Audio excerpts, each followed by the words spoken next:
All right, well, in the spirit of keeping true to the time, it's right at 10:30. I am Dr. William Parham, and welcome. Myself and my esteemed colleague, Dr. Carrie Hookdean, will be your hosts this morning. I currently serve in the role as interim director of the doctoral program in educational leadership for social justice. I'm also a professor here in the School of Education in the counseling program specifically, and work as a psychologist, trained as a psychologist. Dr. Hookdean. Good morning, everyone. Welcome. I'm Dr. Carrie Hookding. I'm the Associate Director for our doctoral program in educational leadership for social justice, and I'm a faculty member in our Department of Educational Leadership. It's nice to see you all this morning. Again, feel free to show us your faces so we can have a conversation here, but also feel free to mute your microphone and use the chat feature for any conversations. We're very proud of the doctorate program we have at Loyola Marymount University. We've been in operation for 17 years now, and we're excited in terms of what we do, how we are growing, and how we are really tailoring ourselves to the students that we work with, but also to the changing times and the current events. We'll say more about that shortly. But we use this introductory slide to show a mural that was commissioned, and I'll have Dr. Hookdean explain the history of this, but it so speaks to what we're about. And so we like to start all of our presentations with this visual image. Dr. Hookdean? Yes, so this beautiful mural hangs in our doctoral center on LMU's campus, and it was commissioned by the program back when we first started. So 17 plus years ago, we now have cohort 17 in our program. And we're just so proud of the fact that this mural has really stood the test of time. It still displays all of the aspects of social justice and our definition of social justice. So when you look at this mural, you will see images of justice, you will see images of peace, and you will see images of activism. And that's what we're all about in our doctoral program for educational leadership for social justice.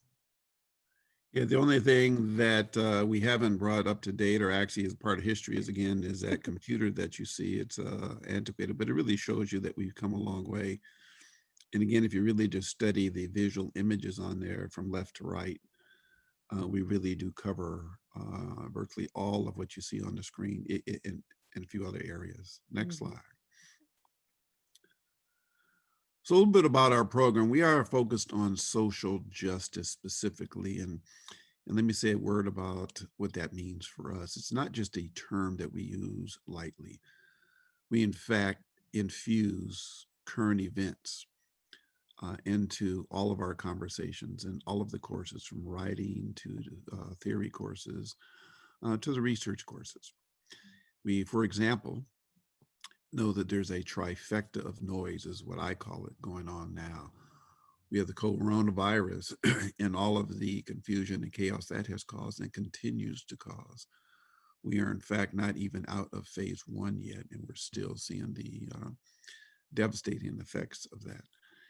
Then we have the social protests that are going on after the lynching by knee of George Floyd.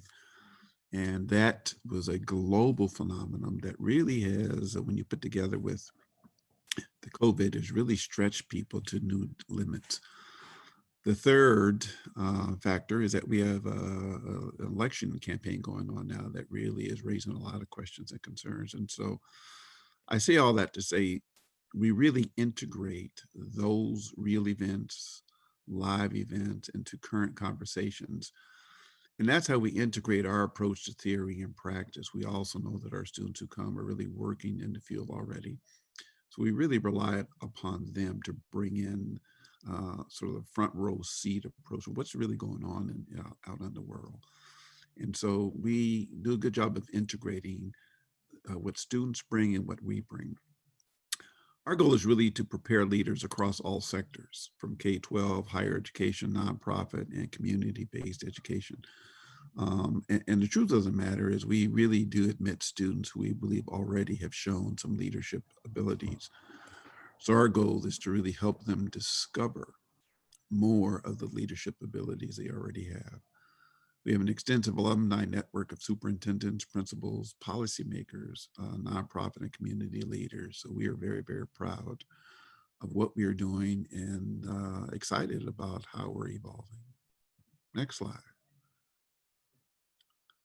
Dr. Huckting.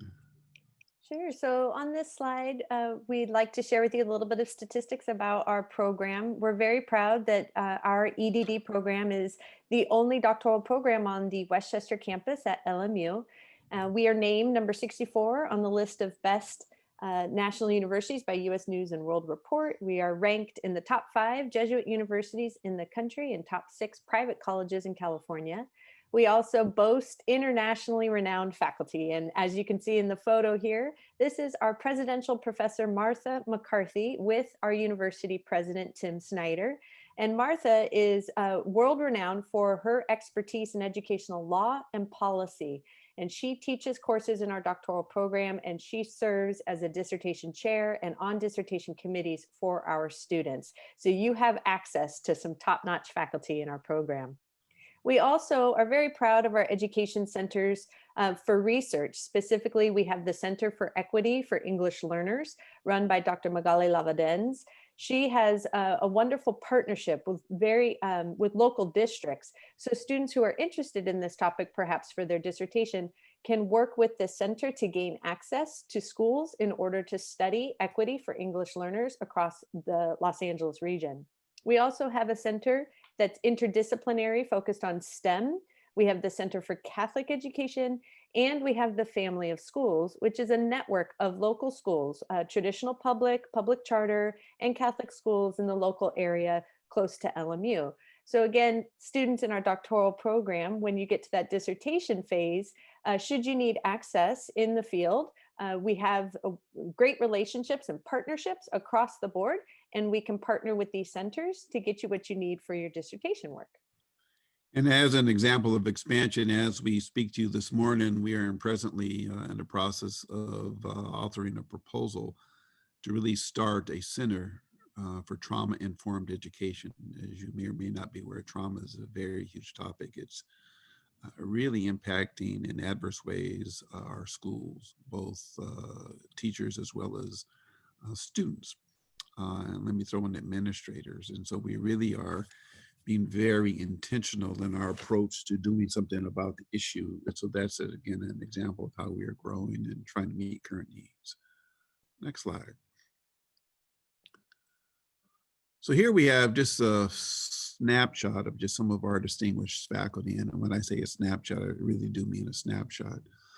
But we show this particular slide because we want to show you the variety. Up first is Dr. Ernesto Colleen, associate professor who really has a specialty area in Indigenous education.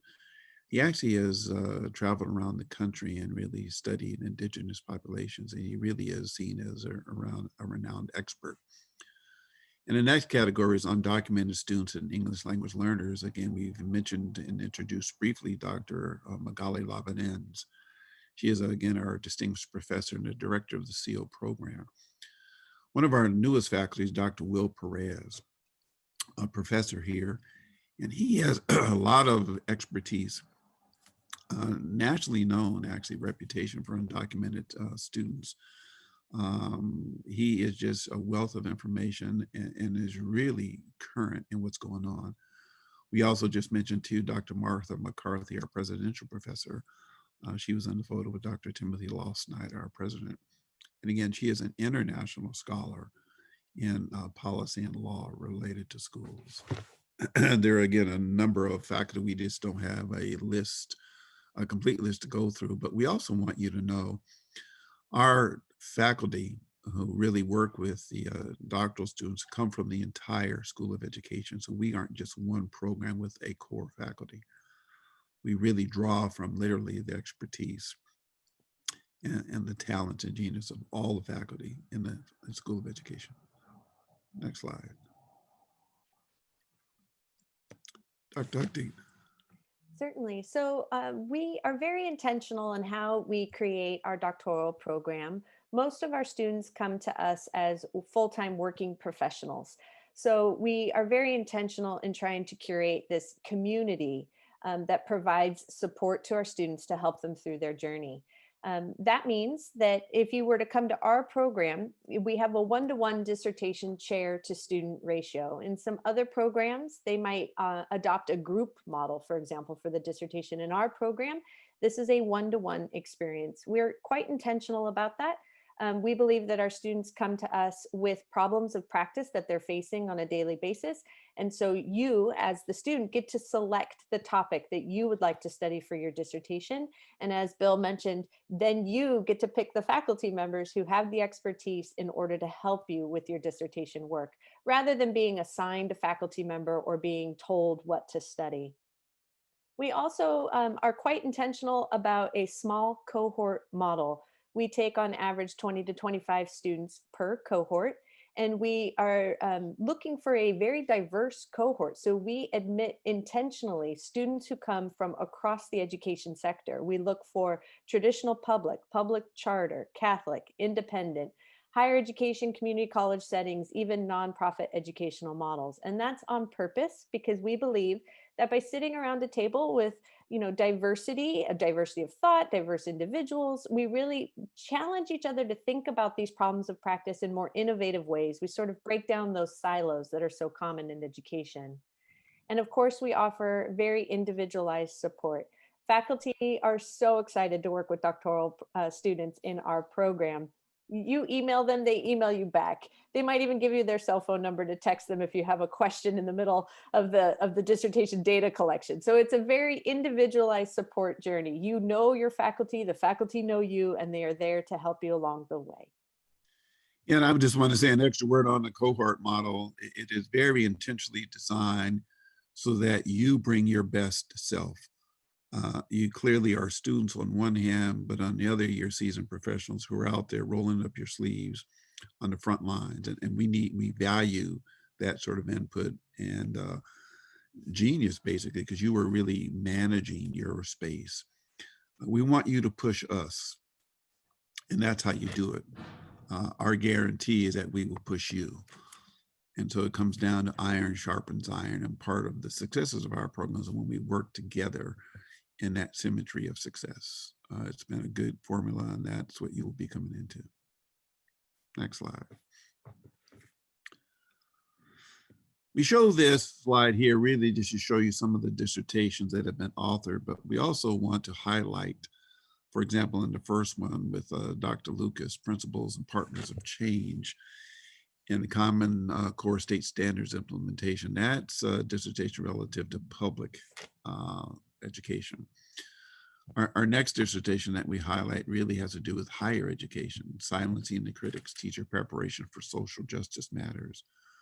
The third is forming and supporting lay Catholic elementary school principals as spiritual leaders, and that really is getting into the Catholic school space. So we cite these three of many, but really just to see that we really do cover public school, charter, and Catholic.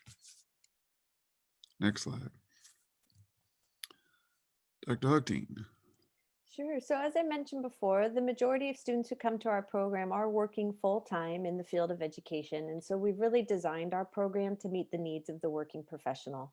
That means that our class schedule is tailored for those who are working. So for example, in the face-to-face program offered on LMU's campus, our class scheduled during the fall and spring semester is on Monday evenings only. So you would take two courses back to back on Monday evenings from 4:30 to 7 and then from 7 to 10 approximately. In the summer, the courses are shorter. They're about 6 weeks in total. So you take courses on Monday and Thursday evenings, again, between that 4 and 10 o'clock hour. And that's in order to assist folks who need to wake up the next morning and go back to work. So we tried to make that intentional that you're only coming to campus one night a week during the fall and spring semesters. In terms of the scaffolded dissertation model, in other programs, oftentimes they will front load your coursework. And then when you get to the dissertation, that's usually a process that you would do sort of on your own in the last year of your program.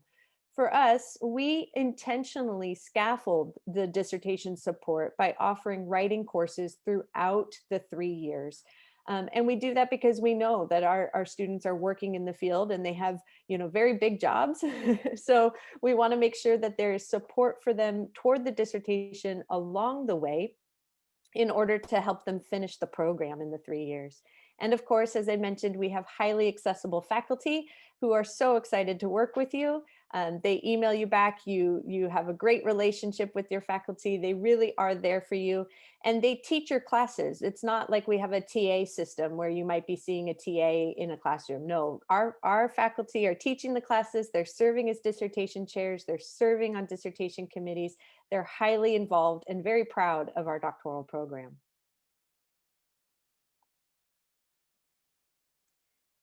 And here's some more information about how we structure that dissertation writing support. So, in the beginning years, you would take writing and research methods courses. That's to help sort of sharpen your foundation with research methods because the dissertation truly is an independent research project. We offer chair driven dissertation seminars. So there's also an opportunity outside of working sort of with your cohort in a class setting to work directly with your chair. Your chair, dissertation chair is your advisor who really helps you with all those decisions you need to make about your dissertation work. We also intentionally structure benchmarks throughout the 3 years in the program. At the end of the first year of the program, we offer the preliminary review. That's an opportunity for students to showcase sort of where they're thinking. So you take an entire year of courses dedicated to theory about leadership for social justice, as well as research methods. And at the end of that year, you get this opportunity to show what you know and show how you want to apply that knowledge to your dissertation in the preliminary review. Toward the end of the second year in the program, students then go through what we call the dissertation proposal defense. That is where you have written chapters 1 through 3 of your dissertation, and you are proposing that project to your chair and 2 other committee members. And then finally, in the third year of the program, you stand up and defend your final dissertation, which is where you've completed chapters 4 and 5 and gone back to revise chapters 1 through 3. And once you pass that, then of course, we're celebrating with you at graduation. This slide showcases just the details also about the coursework and the curriculum that is offered in our program over the 3 years. We're highly intentional about how we do this. So if you were to come to our program, you could anticipate taking 2 courses in each semester. One course will be dedicated more to the theory about being a leader for social justice. You're learning about theories, you're reading seminal authors, you're challenging your own thoughts, you're engaging in critical self-reflection. And then the other course that you would take is geared toward developing your research methods skills. So in one semester, you would take a qualitative research methods class, for example. In another semester, you take a quantitative research methods class and you learn about statistics. That's the course I teach. We have fun, I promise. And then by the time you get through to the year 3 of the program, you're really now focused on that dissertation so that you can finish up the data collection, data analysis, and final writing of the dissertation. And we often say, when you walk across this stage at graduation, no one is cheering louder for you than our faculty. Our faculty are so happy for you, so proud of your hard work because they've really witnessed your journey from the start of year 1 all the way through to the end.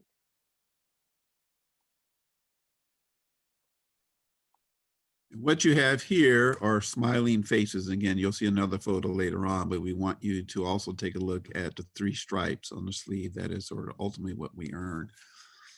But what do you need to apply? An earned master's degree from an accredited institution is something that we looked for. An undergraduate GPA of about 3.0 or higher. A graduate GPA of 3.5 or higher. And we also capitalize on experience in higher education or some leadership, maybe 2+ years. You'll also notice a component that is missing. It is not uncommon for graduate programs to require GREs. Well, consistent with responses by universities across the country, Loyola Marymount University Graduate School of Education has decided to suspend the GRE requirement from 2020 through 2022. So that will not be a criteria for admission. So we wanted to make sure that you saw that, even though it's not up there on the screen. Next slide. Here's also what you need. There's an online application. We want you to have a statement of purpose, not a book, but 2 to 4 pages. But we also want you to really be very specific in addressing the prompts. So why you want to pursue an EDD in educational leadership for social justice specifically. The second prompt is how the doctorate in education degree fits your career plans. The third prompt is why you want to study specifically here at Loyola Marymount University. And the fourth is an area of research.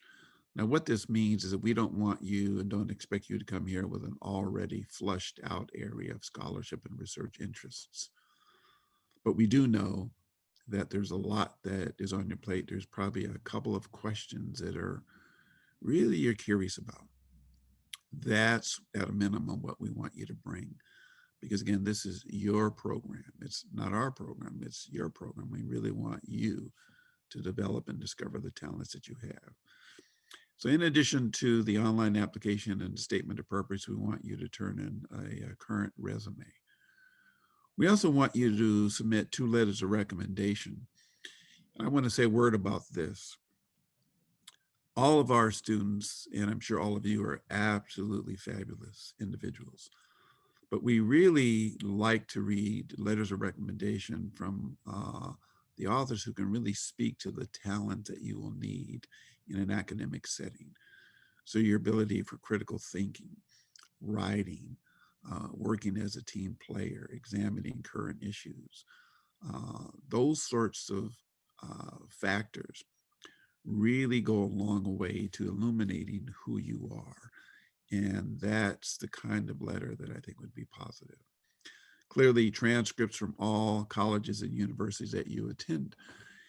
And once we have all of the folks who've applied, the entire faculty gets together and goes through each one of them. We literally read each application. And out of that group, we select a number of candidates, applicants to interview. And the interview will be done probably a week or so after the closing date. The interview will be by a number of faculty. Shortly after that, then we are in position to make our recommendations to send our recommendations to the dean. And once you get her approval, we're good to go. And we send out welcome letters to those of you who were selected. Dr. Huckting, anything else you want to add to this particular slide? I'll just add that our faculty very much take this process seriously and as an opportunity to really get to know you. So we encourage you to use this application as a chance to showcase who you are in terms of being an educational leader for social justice. And, if, for example, your criteria might not quite hit, don't worry about that. If you feel that you have grown and that you are an educational leader and you have the experience, we encourage you to apply to our program. Yes. So this slide here just is actually a public service announcement, if you will. Yeah. This is not necessarily specific to LMU, but we wanted to let you know our program offers an online modality in addition to the face-to-face modality. And should you be interested in our online modality, there are some rules that are dictated by our Department of Education. That is that you need to reside either in the state of California or in any of the states that you see on this slide in order to complete an online degree in the state of California and have it count. So this is just something that's dictated to us by sort of state reciprocity laws. So just take a look at this slide. If you're thinking about applying to our online program, make sure that you live in one of these states or in the state of California. And this is true not just of LMU, but of any online program that you might apply to in the state of California. There's no reciprocity with states that are not listed here on this slide. So just something to pay attention to there.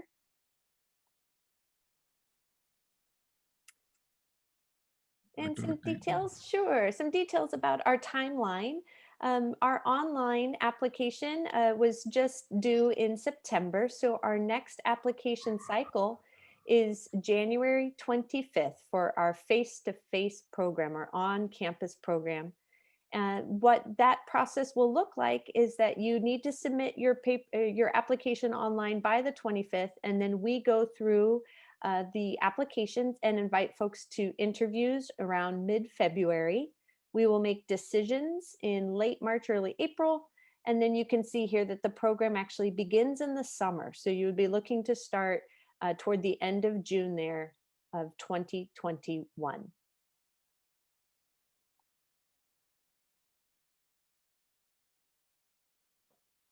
Dr. Parham? The estimated cost of our program for the 3 years that you will be here is about 79,718. We really have taken a look at the comparator schools and really see that we are actually quite competitive. There are a number of institutions who cost a little bit more. But what we also do, we accept our students, all accepted students receive some form of doctoral program scholarship. So 100% of our students we admit have some form of support. We have another slide that Dr. Tuckton will take you through some of the specific scholarship opportunities, but we do want you to know that we support you as much as we can, and it's a pretty good amount. Dr. Tuckton. Yes. So, in addition to the doctoral program scholarship, we also offer some specific scholarships, and we encourage you to reach out to us if you're interested, because these can often change from year to year depending upon, donors and folks who are interested in providing scholarships.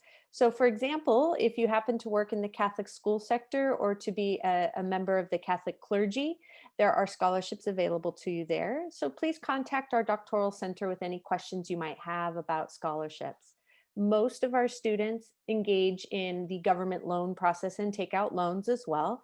So available to you are the Federal Stafford Loan, the Federal Graduate Plus Loan, which assists with things outside of tuition, like living expenses.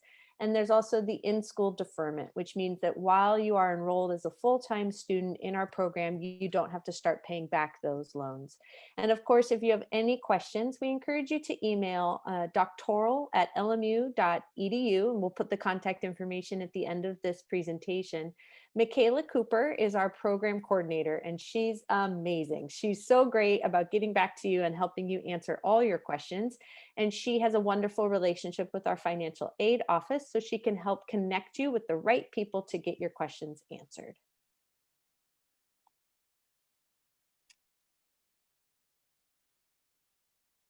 On this slide is just a quick comparison of the two modalities that we offer. Sometimes our prospective students ask, what's the difference between your online program and your face-to-face program? And in truth, they're very similar.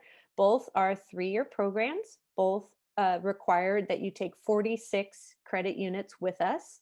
Both offer the generous doctoral scholarship for admitted students. The only difference is that the online program is 100% fully online, and the on-campus program are those evening courses that I mentioned earlier that occur on Monday evenings in the fall and spring semester. And in the summer, they occur on Mondays and Thursday evenings. Both have opportunities for students to share their work through conferences and even internationally. We have had some students travel internationally to do their research pre-COVID. Both boast a wonderful relationship with our career and professional development support team at LMU. And we actually offer a beautiful curriculum to help improve your networking skills, your LinkedIn profiles, your resume, et cetera, et cetera. So we have a wonderful relationship with our CPD office. We have a beautiful library on campus. So if you were to be with us on campus, you can see the library, you can study in the library. It's just a beautiful building. But even the online program, easy access. All of our library resources are available online as well. So just to note, the only difference are the timeline. So our next application cycle is for the on-campus version of the program, which has the application deadline of January 25th, and classes begin in June of 2021. So this is the other photo I wanted you to see. This is the site of graduation in our sunken garden area of the campus, a real beautiful campus, a real beautiful opportunity. And as you can see, All of our graduates have big smiles on their faces, very, very proud.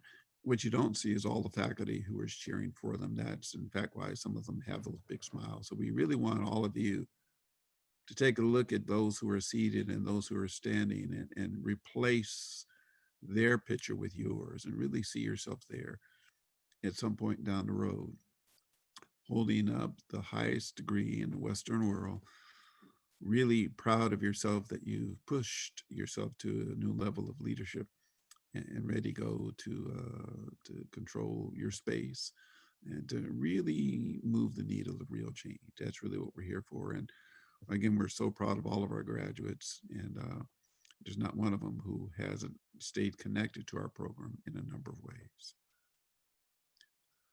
So that's essentially the presentation about the doctoral program. We will have some space in the chat now for questions. So it looks like we have one from Ms. Gonzalez. What if health guidelines don't allow for in-person classes? What will happen with the on-campus program? Will it move online? The answer is that it actually already has. We have been super compliant with public health guidelines. Our president, Timothy Law Snyder, and provost, Dr. Thomas Poon, have been super diligent in keeping us in the forefront of public health, city decisions, et cetera, all based on science. And so March 11th, I believe, while we were in face-to-face mode, we actually have shifted to an online version. So actually, as we speak, we do have two online programs essentially, but one of them is the face-to-face that will return to face-to-face once we have the public health guidelines in place and some of this chaos behind us. But great question.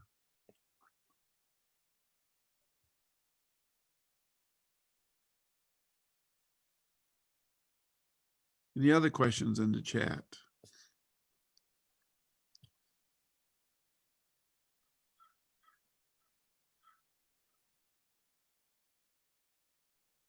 You're a pretty shy group, huh?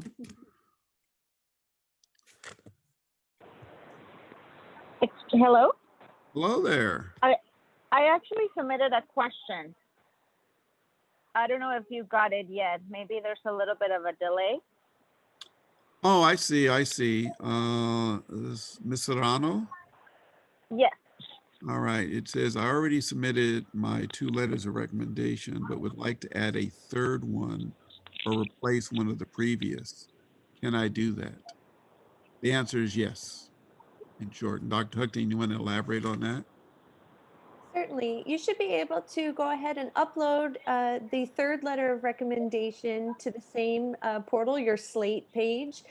And if you get stuck or have any questions, feel free to email us at doctoral@lmu.edu, and we'll make sure that if you wanted one redacted, we'll remove it from your file, no problem. Thank you so much. Looks like we have another question. What could be expected during the interview portion of the application process? That's an exciting one. We're actually in the midst of that right now. We have a process that we set aside where we have a combination of interviews by group and a writing sample. So for example, if we were doing one today we'd set aside a 2-hour block of time, and let's say we had 10 students on that particular day. Now the first 5 would be interviewed by a group of 3 to 4 faculty. We had had some pre-designed questions, all of which are designed to illuminate who you are. And it really is a conversation at that point. Our goal is to get to know a little bit more about you and for you to get to know more about us. While that first group is having their interview, the second group of 5 are doing a response to a writing prompt, an article that we would share with you prior to that, and then have you come on screen and respond to a couple of questions. At the end of that time period, we would take a 15-minute break, and then we would switch. So the writing prompt group would come for the interview, and the interview students would go into the writing prompt. It's worked beautifully, actually. It's an opportunity not only for you to meet faculty, but potential cohort, fellow cohort member. So it's worked out beautifully. So that's what you can expect. Let's see. It's Dr. Huckdean. Okay. So I just dropped into the chat feature there, Bill, our email address. Should Okay. applicants have questions and need to reach us, you can email us there at doctoral.lmu.edu. And also, if you're interested in our next sessions, they'll begin at 12 p.m. Their full schedule and links can be found in the link that I've posted in the chat. And of course, here on the screen, you can see the drop-in admission advising that occurs from 12 to 3, the career and professional development session from 12 to 12:45, and also the career and professional development session with financial aid from 1 to 1:45. All right. Any other questions, thoughts, comments, reactions? I'll just add real quickly that I want to just congratulate you all for taking the step this morning to join us thinking about your future. This is the first step, is to come and find out about programs that are out there to see which one speaks to you the most. And so we're really proud of you for taking that step, because the doctoral program, a doctoral journey, it's a big deal, and it's really worth it in the end. It's a lot of hard work. But we promise our alumni speak about the transformational experience that occurs in our program. And we welcome you to come and be a part of that community with us.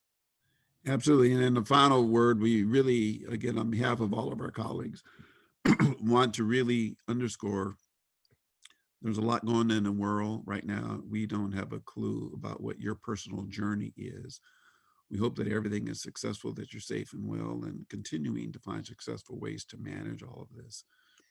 So we really just wanted to highlight that and really say again, because of that, you've taken time to come learn about us. Hopefully we've given you some information and some additional links to follow up. Our goal is to really get you to know who we are. And we appreciate your interest in us, your decision to participate in this live session here, and look forward to hearing from you in the future. So until then, enjoy the rest of the summer, not summer, excuse me, the afternoon and weekend. And if we don't see or hear from you, enjoy the upcoming holiday season. Take care and have a great day.